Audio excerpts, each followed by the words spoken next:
ನಿಮ್ ಪ್ರಕಾರ Congress government rule ಮಾಡ್ಬೇಕಾದ್ರೆ 2004 ಇಂದ 14 ವರೆಗೂ ನಮ್ ದೇಶದಲ್ಲಿ ಎಷ್ಟು ನಂಬರ್ ಆಫ್ ಸ್ಕ್ಯಾಮ್ಸ್ ನಡೀತು ಗೊತ್ತಾ? Option A 3, option B 15, option C 6, option D 10. ಈ ಕ್ವಶನ್ ಗೆ ಆನ್ಸರ್ ನಿಮಗೆ ವಿಡಿಯೋ ಎಂಡ್ ಆಗೋಷ್ಟ್ರಲ್ಲಿ ಗೊತ್ತಾಗುತ್ತೆ. ಈ ವಿಡಿಯೋ ನಾವು ಮುಂಚೆ ಮಾಡಿರೋ ವಿಡಿಯೋಸ್ ಗಿಂತ ಡಿಫ್ರೆಂಟ್, ಯಾಕಂದ್ರೆ ಇದು ಒಂಥರ ನಿಮಗೆ ಸ್ಮಾಲ್ ಎಕನಾಮಿಕ್ಸ್ ಕ್ಲಾಸ್ ತರ ಇರುತ್ತೆ. ಸೊ ನೀವೆಲ್ಲರೂ ಒಂದು ನೋಟ್ಬುಕ್ ನ ಎತ್ಕೊಂಡು ಕುತ್ಕೊಂಡ್ರಿ, ಯಾಕಂದ್ರೆ ಈ ವಿಡಿಯೋದಲ್ಲಿ ತುಂಬಾ ಪಾಯಿಂಟ್ಸ್ ಗಳಿದಾವೆ. ಈ ವಿಡಿಯೋದಲ್ಲಿ ನಾವು ವೈಟ್ ಪೇಪರ್ ಬಗ್ಗೆ ಡಿಸ್ಕಸ್ ಮಾಡ್ತೀವಿ. On Thursday, Finance Minister Nirmala Sitharaman tabled a white paper. A white paper on the economy during the previous Congress-led UPA government. This is a white paper on the Indian economy and its impact on the lives of the people of India. White paper ಬಂದು ಒಂದು official document BJP government release ಮಾಡಿರೋದು. And ಈ document ಅಲ್ಲಿ BJP government ಏನ್ ಹೇಳ್ತಾ ಇದಾರೆ ಅಂದ್ರೆ, Congress government 2004 ಇಂದ 14 ವರೆಗೂ ನಮ್ ಇಂಡಿಯನ್ ಎಕನಾಮಿನ ಹೆಂಗೆಲ್ಲ ಹಾಳು ಮಾಡಿದ್ದಾರೆ ಅಂತ. 2014 में जो चीजें जब मेरे सामने आई मैं चौंक गया था. अर्थव्यवस्था हर प्रकार से बहुत गंभीर स्थिति में. देश को ऐसे गंभीर अवस्था में खड़े रख के चले गए. I don't know what they're talking about. We had better economic growth. We had pulled more people out of poverty, and all the numbers are reliable, internationally verified numbers. Scandal के ऊपर स्कैंडल चलते रहे. Commonwealth games का इतना flop show हुआ, भारत का बदनाम हुआ पूरे दुनिया में.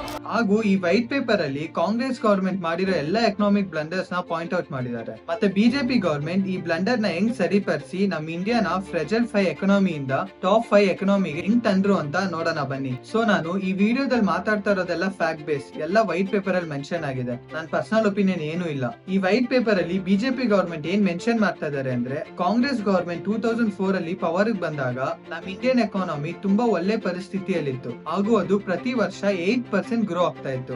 ಅದ್ರ ಜೊತೆ ಇಂಡಸ್ಟ್ರಿ ಮತ್ತೆ ಸರ್ವಿಸ್ ಎಕನಾಮಿ ಪ್ರತಿ ವರ್ಷ 7% ಅಷ್ಟು ಗ್ರೋ ಆಗ್ತಾ ಇತ್ತು. ಮತ್ತೆ ಅಗ್ರಿಕಲ್ಚರಲ್ ಸೆಕ್ಟರ್ 9% ಅಷ್ಟು ಗ್ರೋ ಆಗ್ತಾ ಇತ್ತು. ಈ ವೈಟ್ ಪೇಪರ್ ಪ್ರಕಾರ ಕಾಂಗ್ರೆಸ್ ಗವರ್ಮೆಂಟ್ 1991 ಅಲ್ಲಿ ಎಕನಾಮಿಕ್ ರಿಫಾರ್ಮ್ಸ್ ಮಾಡಿರೋದಕ್ಕೆ ಕ್ರೆಡಿಟ್ ತಗೊಳಕ್ಕೆ ಯಾವತ್ತೂ ತಪ್ಪಿಲ್ಲ. ಆದ್ರೆ ಅವರು 2004 ಅಲ್ಲಿ ಪವರ್ ಬಂದಾದ್ಮೇಲೆ ಅವರೇ ಅದನ್ನ ಅಬ್ಯಾಂಡನ್ ಮಾಡಿದ್ರು. ಈ ಚಾರ್ಟ್ ನ ನೋಡಿದ್ರೆ ನಿಮ್ಗೆ ಗೊತ್ತಾಗುತ್ತೆ ಇನ್ಫ್ಲೇಷನ್ ಕಂಟ್ರೋಲ್ ಅಲ್ಲೇ ಇರಿಲ್ಲ ಅಂತ. ಯಾರಿಗಾದ್ರೂ ಇನ್ಫ್ಲೇಷನ್ ಏನು ಅಂತಾನೆ ಗೊತ್ತಿಲ್ಲ ಅಂದ್ರೆ ಒಂದು ಎಕ್ಸಾಂಪಲ್ ಮೂಲಕ ಅದನ್ನ ಅರ್ಥ ಮಾಡ್ಕೊಳ್ಳೋಣ. ಇಮ್ಯಾಜಿನ್ ಸ್ಯಾಮ್ ಅಂತ ಒಂದು ಹುಡುಗಗೆ 1000 ರೂಪಾಯಿ ಪಾಕೆಟ್ ಮನಿ ಸಿಗುತ್ತೆ. ಆ ಪಾಕೆಟ್ ಮನಿಯಲ್ಲಿ ಅವನು 500 ರೂಪಾಯಿನ ಜಂಕ್ ತಿನ್ನೋದಕ್ಕೆ ಸ್ಪೆಂಡ್ ಮಾಡ್ತಾನೆ. ಇನ್ ಮಿಕ್ಕಿದ 500 ರೂಪಾಯಿನ ಫ್ಯೂಚರ್ ಪಾರ್ಟೀಸ್ಗೋಸ್ಕರ ಸೇವ್ ಮಾಡ್ತಾನೆ. ಸೊ ಅದೇ junk food price next year ಅಲ್ಲಿ 1200 ರೂಪಾಯಿಗೆ ಇನ್ಕ್ರೀಸ್ ಆಗುತ್ತೆ. ಸೇಮ್ ಟೈಮ್ ಸ್ಯಾಮ್ ಪಾಕೆಟ್ ಮನಿನೂ ಕೂಡ 1500 ರೂಪಾಯಿಗೆ ಇನ್ಕ್ರೀಸ್ ಆಗುತ್ತೆ. ಆದ್ರೆ ಇವಾಗ ಅವನು ಬರೀ 300 ರೂಪಾಯಿ ಮಾತ್ರ ಸೇವ್ ಮಾಡಕ್ ಆಗ್ತಾ ಇರೋದು. ಅವ್ನ್ ಸೇವಿಂಗು 500 ರೂಪಾಯಿಂದ 300 ರೂಪಾಯಿ ಬರಕ್ ಕಾರಣನೇ ಇನ್ಫ್ಲೇಷನ್. ಬೇಸಿಕಲಿ ನಿಮ್ ಇನ್ಕಮ್ ಇನ್ಕ್ರೀಸ್ ಆಗ್ತಿರೋ ರೇಟ್ ನ ಗೂಡ್ಸ್ ಇನ್ಕ್ರೀಸ್ ಆಗ್ತಿರೋ ರೇಟ್ ಗೆ ಕಂಪೇರ್ ಮಾಡ್ಬೇಕು. ಇದೇನಾದ್ರೂ ಆಪೋಸಿಟ್ ವೇ ಅಲ್ಲಿ ಇದ್ರೆ ಇನ್ಫ್ಲೇಷನ್ ಹೈ ಇದೆ ಅಂತ ಅರ್ಥ. महंगाई देश की वो कड़वी हकीकत है जिसे हर आम और खास परेशान है. जब से कांग्रेस लेड यूपीए गवर्नमेंट आई है 40,000 करोड़ रुपए का अनाज बर्बाद हो रहा है प्रति साल. रेट ऑफ इन्फ्लेशन तेजी के साथ बढ़ने का सिलसिला जारी है. आदरणीय प्रधानमंत्री जी, आप महंगाई कम कर पाओ या न कर पाओ, कम से कम अटल बिहारी वाजपेयी जहां छोड़ के गए थे वहां तो ला करके रख दो. ಇನ್ಫ್ಲೇಷನ್ ರೇಟ್ 3% ಒಳಗಡೆ ಇದ್ರೆ ಎಕನಾಮಿ ಹೆಲ್ತಿ ಇದೆ ಅಂತ ಅರ್ಥ. 2004 ಅಲ್ಲಿ ಕಾಂಗ್ರೆಸ್ ಗವರ್ಮೆಂಟ್ ಪವರ್ ಬಂದಾಗ ಇನ್ಫ್ಲೇಷನ್ ರೇಟ್ ಸುಮಾರು 4% ಅಷ್ಟಿತ್ತು. ಅದೇ ಇನ್ಫ್ಲೇಷನ್ ರೇಟ್ ಅವರು 2014 ಅಲ್ಲಿ ಪವರ್ ಇಂದ ಬಿಟ್ಟೋದಾಗ 9.4% ಇನ್ಕ್ರೀಸ್ ಆಗಿತ್ತು. ಇನ್ಫ್ಲೇಷನ್ ರೇಟ್ 2010 ಇಂದ 14 ಗೆ ಆವರೇಜ್ ತಗೊಂಡ್ರೆ ಅದು ಡಬಲ್ ಡಿಜಿಟ್ಸ್ ಅಲ್ಲಿ ಇತ್ತು. ಅದೇ ನಾವು ಓವರ್ ಆಲ್ ಆವರೇಜ್ ತಗೊಂಡ್ರೆ ಅದು ಬಂದು 2004 ಇಂದ 14 ವರೆಗೂ ಇನ್ಫ್ಲೇಷನ್ ರೇಟ್ 8.2% ಅಷ್ಟಿತ್ತು. But average inflation rate BJP government power ಬಂದಾದ್ಮೇಲೆ 2004 ಇಂದ 24 5% ಗೆ ಡಿಕ್ರೀಸ್ ಆಯ್ತು. ಎರಡನೇ ಪಾಯಿಂಟ್ ಬಂದು ಬ್ಯಾಂಕಿಂಗ್ ಕ್ರೈಸಿಸ್ ಹಾಗೂ miss management of banks under Congress government. ಇದನ್ನ ಅರ್ಥ ಮಾಡ್ಕೊಳಕ್ಕಿಂತ ಮುಂಚೆ ನಮಗೆ GNPA ರೇಷಿಯೋ ಏನು ಅಂತ ಅರ್ಥ ಆಗ್ಬೇಕು. GNPA ರೇಷಿಯೋ ಅಂದ್ರೆ gross non performing assets ratio. ಈ ಹೆಸರಿದ್ದಷ್ಟು ಇದೇನ್ ಕಾಂಪ್ಲೆಕ್ಸ್ ಅಲ್ಲ. ಇದನ್ನ ನಾವು ಒಂದು ಎಕ್ಸಾಂಪಲ್ ಮೂಲಕ ನಿಮಗೆ ಅರ್ಥ ಮಾಡಿಸ್ತಾರೆ. ಇಮ್ಯಾಜಿನ್ ಮಾಡ್ಕೊಂಡ್ರಿ, ಬ್ಯಾಂಕ್ ಒಂದು 100 ಜನಕ್ಕೆ 10,000 ಲೋನ್ ಕೊಟ್ಟಿದೆ ಅಂತ. ಅಂಡ್ ಅದ್ರಲ್ಲಿ 20 ಜನ 10,000 ಲೋನ್ ನ ರೀಪೇ ಮಾಡಿಲ್ಲ ಅಂದ್ರೆ GNPA ರೇಷಿಯೋ ಬಂದು 20% ಆಗುತ್ತೆ. ವೈಟ್ ಪೇಪರ್ ಪ್ರಕಾರ 1999 ಅಲ್ಲಿ ಬಿಜೆಪಿ ಗವರ್ಮೆಂಟ್ ಪವರ್ ಬಂದಾಗ ಆ GNPA ರೇಷಿಯೋ ಬಂದು 16% ಇತ್ತು. ಅಂಡ್ 2004 ಅಲ್ಲಿ ಕಾಂಗ್ರೆಸ್ ಗೆ ಅವರು ಗವರ್ಮೆಂಟ್ ನ ಹ್ಯಾಂಡ್ ಓವರ್ ಮಾಡಿದಾಗ GNPA ರೇಷಿಯೋ 7.8% ಅಷ್ಟಿತ್ತು. ಅದರ ಅರ್ಥ ಅವರು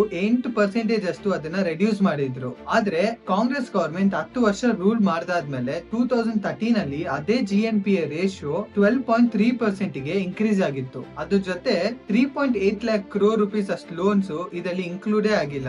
ಅದೇನಾದ್ರೂ ಇದರಲ್ಲಿ ಇನ್ಕ್ಲೂಡ್ ಆಗಿದ್ದಿದ್ರೆ ಆ GNPA ರೇಷಿಯೋ ಬಂದು 20% ಇರ್ತಾ ಇತ್ತು. ಇದರ ಅರ್ಥ ಕಾಂಗ್ರೆಸ್ ಗವರ್ಮೆಂಟ್ ಕಂಟ್ರಿಯಲ್ಲಿ ಬ್ಯಾಡ್ ಡೆಟ್ಸ್ ನ ಸಕ್ಸಸ್ಫುಲಿ ಕಂಟ್ರೋಲ್ ಮಾಡಿಲ್ಲ. ಈ GNPA ರೇಷಿಯೋ ಬಿಜೆಪಿ ಗವರ್ಮೆಂಟ್ ಕೆಳಗಡೆ ಫ್ರಮ್ ದ ಇಯರ್ 2014 ಇಂದ 24 ಅಷ್ಟರಲ್ಲಿ ಅದು 3.2% ವರೆಗೂ ಡಿಕ್ರೀಸ್ ಆಗಿತ್ತು. ಅಂದ್ರೆ ಮುಂಚೆ ಗವರ್ಮೆಂಟ್ ಗಿಂತ 4ರಷ್ಟು ಡಿಕ್ರೀಸ್ ಆಗಿತ್ತು. ಥರ್ಡ್ ಪಾಯಿಂಟ್ ಬಂದು ECB ಎಕ್ಸ್ಟರ್ನಲ್ ಕಮರ್ಷಿಯಲ್ ಬಾರೋಯಿಂಗ್. ಇದರ ಅರ್ಥ ನಾವು ಎಷ್ಟು ಕಾಸ್ನ ಬೇರೆ ಕಂಟ್ರಿಯಿಂದ ಬಾರೋ ಮಾಡ್ತೀರಿ ಅಂತ. ಇದು 2004 ಇಂದ 14 ಅಷ್ಟರಲ್ಲಿ ಪ್ರತಿ ವರ್ಷ 21% ಅಷ್ಟು ಇನ್ಕ್ರೀಸ್ ಆಗ್ತಾ ಇತ್ತು. ಆದ್ರೆ ಕಳೆದ 9 ವರ್ಷದಲ್ಲಿ ಅದು ಬರೀ 4.5% ಅಷ್ಟು ಇನ್ಕ್ರೀಸ್ ಆಗಿದೆ. ಈ ECB ಇನ್ಕ್ರೀಸ್ ಆಗಿರೋದ್ರಿಂದ ನಮ್ ರುಪಿ ವ್ಯಾಲ್ಯೂ $US ಕಂಪೇರ್ ಮಾಡಿದ್ರೆ 36% ಅಷ್ಟು ಡಿಕ್ರೀಸ್ ಆಗಿದೆ. ಅದು 2011 ಮತ್ತೆ 2013 ಮಧ್ಯದಲ್ಲಿ. ಫೆಡ್ 2013 ಮತ್ತೆ 2021 ನಲ್ಲಿ US ನ ಪ್ರಿಂಟ್ ಮಾಡೋದು ಕಡಿಮೆ ಮಾಡ್ತಾರೆ ಅಂದಾಗ ನಮ್ ರುಪಿ ವ್ಯಾಲ್ಯೂ 2 ವರ್ಷದಲ್ಲೂ ಡಿಫ್ರೆಂಟ್ ಆಗಿ ಡೆಪ್ರಿಶಿಯೇಟ್ ಆಯ್ತು. 2013 ಅಲ್ಲಿ ಅದು 15% ಡಿಕ್ರೀಸ್ ಆಯ್ತು.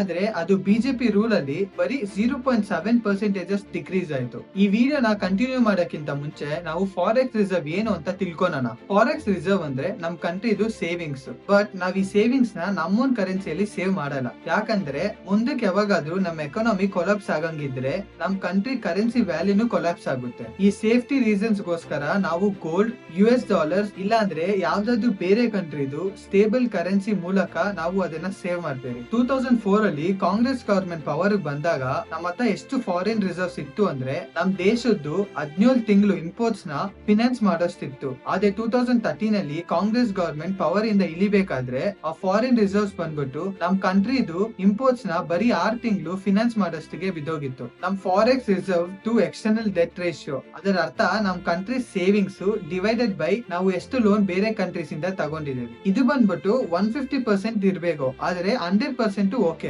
2011 ಅಲ್ಲಿ ಇದು ಬಂದ್ಬಿಟ್ಟು 95.8% ಇತ್ತು. ಅದೇನ್ ಅಷ್ಟೊಂದು ಕೆಟ್ಟದಲ್ಲ. ಆದ್ರೆ 2014 ಅಷ್ಟರಲ್ಲಿ ಅದು 68% ಗೆ ಇಳ್ದೋಗಿತ್ತು. ಇದು ನಮ್ಮ ಎಕನಾಮಿಗೆ ತುಂಬಾ ಕೆಟ್ಟದು. ಈ ಸಿಚುವೇಶನ್ ನ ಹ್ಯಾಂಡಲ್ ಮಾಡೋದಕ್ಕೆ ಕಾಂಗ್ರೆಸ್ ಗವರ್ಮೆಂಟ್ ಬಂದ್ಬಿಟ್ಟು ಫೇಮಸ್ FCNR ನ ಇಂಪ್ಲಿಮೆಂಟ್ ಮಾಡಿದ್ರು. ಈ FCNR ಏನು ಅಂದ್ರೆ foreign currency non resident deposit window for NRIs. ಇದನ್ನ ಇಂಪ್ಲಿಮೆಂಟ್ ಮಾಡಿರೋ ಕಾರಣ ಬಂದ್ಬಿಟ್ಟು ನಮ್ ಕಂಟ್ರಿ ಹತ್ರ ಕಡಿಮೆ ಫಾರಿನ್ ರಿಸರ್ವ್ಸ್ ಇತ್ತು. ಕಾರಣ ನಮ್ ಕಂಟ್ರಿ ಕೆಟ್ಟ ಸಿಚುವೇಶನ್ ಅಲ್ಲಿ ಇತ್ತು ಹಾಗೂ ಇಮಿಡಿಯೇಟ್ ಹೆಲ್ಪ್ ಬೇಕಾಗಿತ್ತು. FCNR ಅಂದ್ರೆ ನಮ್ ಕಂಟ್ರಿ NRIs ಹತ್ರ ಹೋಗಿ ನಮ್ ಇಂಡಿಯನ್ ಬ್ಯಾಂಕ್ಸ್ ಅಲ್ಲಿ ಕಾಸ್ನ ಡೆಪಾಸಿಟ್ ಮಾಡ್ರಿ ಅಂತ ಹೆಲ್ಪ್ ಕೇಳ್ಕೊಂತಾರೆ. ಇದು ಯಾವ ತರ ಲೋನ್ ಅಂದ್ರೆ ನಮ್ ಕಂಟ್ರಿ ನಮ್ ಸಿಟಿಸನ್ಸ್ ಹತ್ರನೇ ಕೇಳ್ತಾ ಇರೋದು. ಆ ಸಿಟಿಸನ್ಸ್ ಬಂದ್ರು ಇಂಡಿಯಾ ಇಂದ ಫಾರಿನ್ ಕಂಟ್ರಿಗೆ ಹೋಗಿ ಅಲ್ಲಿ ಸೆಟಲ್ ಆಗಿ ಫಾರಿನ್ ಕರೆನ್ಸಿಯಲ್ಲಿ ದುಡಿತಾ ಇರೋರು. 1991 ಅಲ್ಲಿ ಎಕನಾಮಿಕ್ ರಿಫಾರ್ಮ್ಸ್ ಆದಾಗ ಕಾಂಗ್ರೆಸ್ ಗವರ್ಮೆಂಟ್ ಗೆ IMF ಕಡೆಯಿಂದ $2.2 billion ಅಷ್ಟು ಲೋನ್ ಶಾಂಕ್ಷನ್ ಆಯ್ತು. ಆದ್ರೆ ನಾವು ಈ ಲೋನ್ ನ NRI ಲೋನ್ ಕಂಪೇರ್ ಮಾಡಿದ್ರೆ NRI ಲೋನ್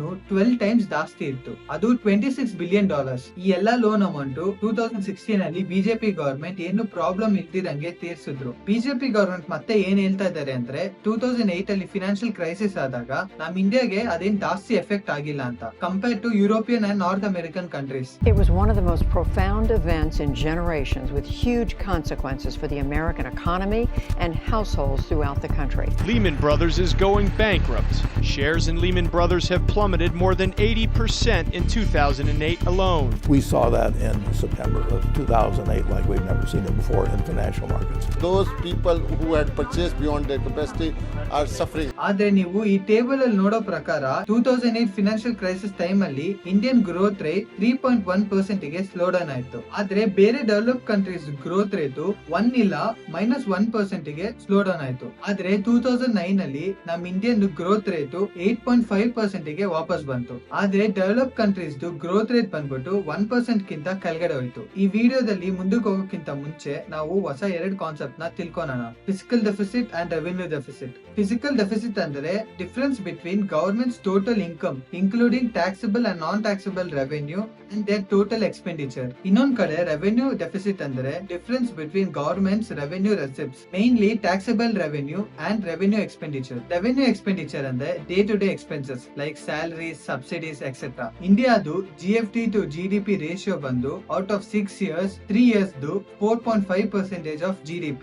ಅದರಲ್ಲಿ ಒಂದು ವರ್ಷ ಬಂದ್ಬಿಟ್ಟು ಬಿಟ್ವೀನ್ 5 to 6% ಇತ್ತು ಅಂಡ್ ಮಿಕ್ಕಿದಿನ್ನ 2 ವರ್ಷದಲ್ಲಿ 6% ಗಿಂತ ಜಾಸ್ತಿ ಇತ್ತು. ರೆವೆನ್ಯೂ ಡೆಫಿಸಿಟ್ 4% ಜಾಸ್ತಿ ಆಯಿತು. 1% ಆಫ್ GDP ಇನ್ 2008 ಇಂದ 4.5% ಇನ್ 2012. ಇದ್ರ ಮೇಲೆ ನಮ್ ಗವರ್ಮೆಂಟ್ 2013 ಅಲ್ಲಿ ತುಂಬಾ ಸಬ್ಸಿಡೀಸ್ ನ ಕೊಡ್ಕೊಂಡ್ ಬಂತು. ಅದು ಆಯಿಲ್ ಮಾರ್ಕೆಟಿಂಗ್ ಕಂಪನೀಸ್ ಗೆ, ಫರ್ಟಿಲೈಸರ್ ಕಂಪನೀಸ್ ಗೆ ಮತ್ತೆ ಫುಡ್ ಕಾರ್ಪೊರೇಷನ್ ಆಫ್ ಇಂಡಿಯಾಗೆ. ಈ 5 years ಪೀರಿಯಡ್ ಅಲ್ಲಿ ದಟ್ ಇಸ್ 2006 ಇಂದ 2011 ವರೆಗೂ ಸಬ್ಸಿಡೀಸ್ ಗೆ ಕೊಟ್ಟಿರೋ ಅಮೌಂಟ್ ಬಂದ್ಬಿಟ್ಟು 1.9 lakh crore rupees. ನೀವು ಈ ಫಿಸ್ಕಲ್ ನಂಬರ್ಸ್ ನ ನೋಡಿದ್ರೆ ಫಿಸ್ಕಲ್ ಡೆಫಿಸಿಟ್, ರೆವೆನ್ಯೂ ಡೆಫಿಸಿಟ್ ಮತ್ತೆ ನೆಟ್ ಮಾರ್ಕೆಟ್ ಬಾರೋಯಿಂಗ್ಸ್ ಎಲ್ಲ ನಮ್ ಎಸ್ಟಿಮೇಟೆಡ್ ಬಜೆಟ್ ಗಿಂತ ಜಾಸ್ತಿ ಇತ್ತು. ರಿಸರ್ವ್ ಬ್ಯಾಂಕ್ ಆಫ್ ಇಂಡಿಯಾ ಪ್ರಕಾರ ನಮ್ government net marketing borrowings size ಬಂದು ನಿಯರ್ಲಿ 9.7 times ಅಷ್ಟು ಇನ್ಕ್ರೀಸ್ ಆಯ್ತು. ಅದು 8 ವರ್ಷದಲ್ಲಿ. ನಮಗ್ ಗೊತ್ತಿರೋ ಪ್ರಕಾರ ಕಾಂಗ್ರೆಸ್ ಗವರ್ಮೆಂಟ್ ತುಂಬಾ ಲೋನ್ಸ್ ತಗೊಂಡ್ರು. ಆದ್ರೆ ವೈಟ್ ಪೇಪರ್ ಏನ್ ಅಂತ ಇದೆ ಅಂದ್ರೆ ಕಾಂಗ್ರೆಸ್ ಪಾರ್ಟಿ ಈ ತಗೊಂಡಿರೋ ಲೋನ್ಸ್ ನ ಪ್ರಾಪರ್ ಆಗಿ ಯೂಟಿಲೈಸ್ ಮಾಡಿಲ್ಲ ಅಂತ. ಈ ಆರ್ಗ್ಯುಮೆಂಟ್ ನ ಸಪೋರ್ಟ್ ಮಾಡಕ್ಕೆ ನೀವು ಒಂದ್ಸತಿ ಈ ಚಾರ್ಟ್ ನ ನೋಡ್ರಿ. ಈ ಕ್ಯಾಪಿಟಲ್ ಎಕ್ಸ್ಪೆಂಡಿಚರ್ 2003 ಇಂದ 2004 ಹಂಗಂದ್ರೆ ಬಿಜೆಪಿ ಪವರ್ ಅಲ್ಲಿ ಇದ್ದಾಗ 31% ಇತ್ತು. ಆದ್ರೆ 2013 ಇಂದ 14 ಅಂದ್ರೆ ಕಾಂಗ್ರೆಸ್ ಗವರ್ಮೆಂಟ್ ಪವರ್ ಇಂದ ಇಳಿಬೇಕಾದ್ರೆ 16% ಗೆ ಡಿಕ್ರೀಸ್ ಆಗಿತ್ತು. ಮತ್ತೆ ಕರೆಂಟ್ ಬಿಜೆಪಿ ಗವರ್ಮೆಂಟ್ ಅದನ್ನ ಮತ್ತೆ 28% ಗೆ ಇನ್ಕ್ರೀಸ್ ಮಾಡಿದ್ದಾರೆ. ಕಾಂಗ್ರೆಸ್ ಗವರ್ಮೆಂಟ್ ಕ್ಯಾಪಿಟಲ್ ಎಕ್ಸ್ಪೆಂಡಿಚರ್ ಗಿಂತ ರೆವೆನ್ಯೂ ಎಕ್ಸ್ಪೆಂಡಿಚರ್ ಮೇಲೆನೆ ಜಾಸ್ತಿ ಸ್ಪೆಂಡ್ ಮಾಡಿದ್ರು. ರೆವೆನ್ಯೂ ಎಕ್ಸ್ಪೆಂಡಿಚರ್ ಅಂದ್ರೆ ಗವರ್ಮೆಂಟ್ ಗೆ ಲಾಂಗ್ ಟರ್ಮ್ ಅಲ್ಲಿ ರಿಟರ್ನ್ ಕೊಡ್ತಿರೋ ಒಂದು investment. Example paying salaries etcetera. ಇನ್ನೊಂದ್ ಕಡೆ ಕ್ಯಾಪಿಟಲ್ ಎಕ್ಸ್ಪೆಂಡಿಚರ್ ಅಂದ್ರೆ ಗವರ್ಮೆಂಟ್ ಈ ಹೈವೇಸ್, ಡ್ಯಾಮ್ಸ್ ಮತ್ತೆ ಏರ್ಪೋರ್ಟ್ಸ್ ನ ಬಿಲ್ ಮಾಡಕ್ಕೆ ಖರ್ಚು ಮಾಡೋದು. ಇದೆಲ್ಲ ಗವರ್ಮೆಂಟ್ ಗೆ ಲಾಂಗ್ ಟರ್ಮ್ ಅಲ್ಲಿ ರಿಟರ್ನ್ ಕೊಡುತ್ತೆ. ಕಾಂಗ್ರೆಸ್ ಗವರ್ಮೆಂಟ್ ಅವರೇ ಸುಪ್ರೀಂ ಕೋರ್ಟ್ ಹತ್ರ ಒಪ್ಕೊಂಡಿದ್ದಾರೆ. ಏನಂದ್ರೆ 40,000 ಕಿಲೋಮೀಟರ್ ಹೈವೇಗಳಲ್ಲಿ ಅವ್ರು ಬರೀ 14,000 ಕಿಲೋಮೀಟರ್ ಹೈವೇನ ಕಟ್ಸಿರೋದು ಅಂತ. ಇನ್ ಮಿಕ್ಕಿದ 24,000 ಕಿಲೋಮೀಟರ್ ಹೈವೇನ ಬಿಜೆಪಿ ಅವರು 1991 ಇಂದ 2002 ಅಷ್ಟರಲ್ಲಿ ಕನ್ಸ್ಟ್ರಕ್ಟ್ ಮಾಡಿರೋದು. 2015 ಅಲ್ಲಿ ಹೈವೇ ಕನ್ಸ್ಟ್ರಕ್ಷನ್ ಸ್ಪೀಡ್ ಬಂದ್ಬಿಟ್ಟು 12 kilometers per day ಇತ್ತು.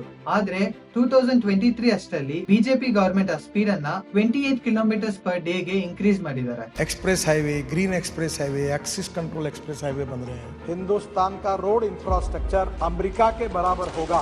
आप कश्मीर से लेकर कन्याकुमारी तक हम रोड बना रहे हैं. आप दिल्ली मुंबई हाईवे पे जाइए, अभी रतलाम तक अभी जल्दी इनॉग्रेशन के लिए तैयार है. 60 किलोमीटर के अंदर एक ही टोल नाका होगा, दूसरा होगा तो वो बंद किया जाएगा. 2004 ಇಂದ 2014 ಅಷ್ಟರಲ್ಲಿ 95% ಆಫ್ ಬಜೆಟ್ ಸ್ಪೆಂಡೇ ಮಾಡಿರಲಿಲ್ಲ. ಅದ್ ಬಂದ್ಬಿಟ್ಟು 6.5% ಆಫ್ ಆ ಟೋಟಲ್ ಬಜೆಟ್. ಇಷ್ಟು ಹಣ ಗವರ್ಮೆಂಟ್ ಸ್ಕೀಮ್ಸ್ ಮೇಲೆ ಸ್ಪೆಂಡ್ ಮಾಡಕ್ಕೆ ಅಲೋಕೇಟ್ ಆಗಿದ್ದು. ಆದ್ರೆ ಬಿಜೆಪಿ ಗವರ್ಮೆಂಟ್ ಪವರ್ ಬಂದಾದ್ಮೇಲೆ ಇಡೀ ಬಜೆಟ್ ಅಲ್ಲಿ ಬರೀ 37,000 crores ನ ಸ್ಪೆಂಡ್ ಮಾಡ್ದಿರೆ ಹಂಗೆ ಬಿಟ್ಟಿದ್ರು ಈ ಗವರ್ಮೆಂಟ್ ಸ್ಕೀಮ್ಸ್ ಮೇಲೆ. ಅಂಡ್ ಈ ಅಮೌಂಟ್ ಬಂದ್ಬಿಟ್ಟು ಲೆಸ್ ದೆನ್ 1% ಆಫ್ ಆ ಟೋಟಲ್ ಬಜೆಟ್. ಮತ್ತೆ ವೈಟ್ ಪೇಪರ್ ಕಾಂಗ್ರೆಸ್ ಮೇಲೆ ಏನ್ ಬ್ಲೇಮ್ ಮಾಡ್ತಾ ಇದೆ ಅಂದ್ರೆ ಅವರು ಹೆಲ್ತ್ ಎಕ್ಸ್ಪೆಂಡಿಚರ್ ನ ಬರೀ 5% ಇನ್ಕ್ರೀಸ್ ಮಾಡಿದ್ರು ಅಂತ. ಅದು ಬಂದ್ಬಿಟ್ಟು 2005 ಅಲ್ಲಿ ಅದು 64% ಇತ್ತು. ಅದನ್ನ ಅವರು 2014 ಅಷ್ಟರಲ್ಲಿ ಬರೀ 69% ಇನ್ಕ್ರೀಸ್ ಮಾಡಿದ್ರು. ಬಿಜೆಪಿ ಗವರ್ಮೆಂಟ್ ಮತ್ತೆ ಕಾಂಗ್ರೆಸ್ ನ ಏನಕ್ಕೆ ಬ್ಲೇಮ್ ಮಾಡ್ತಾ ಇದ್ದಾರೆ ಅಂದ್ರೆ Congress around 52,000 crores agriculture loan ನ ವೇ ಆಫ್ ಮಾಡಿದ್ರು ಅಂತ, which was 0.9% of our GDP.